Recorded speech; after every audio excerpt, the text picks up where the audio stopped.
Руслан Робертович Ахмадуллин, главный врач Республиканского врачебно-физкультурного диспансера Уфы.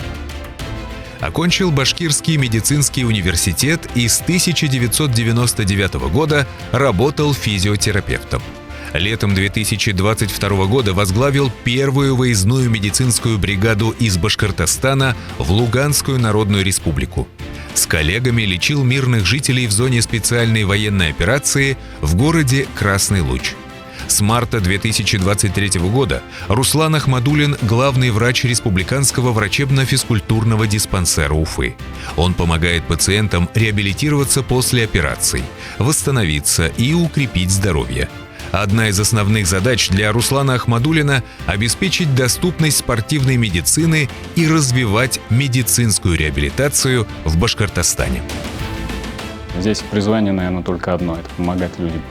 А в данном, например, находясь в учреждении и работая, мы сегодня сами удостоверились, что мы здесь видим результат своего труда. То есть, а это самого дорогого стоит. Когда пациент, в принципе, приходя с какой-то болью, уходит с чувством выздоровления, благодарности именно за тот труд, который, в принципе, в конечном итоге приводит к его выздоровлению либо улучшению состояния.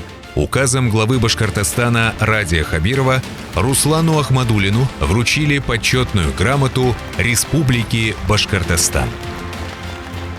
Башкортостан – это повод гордиться.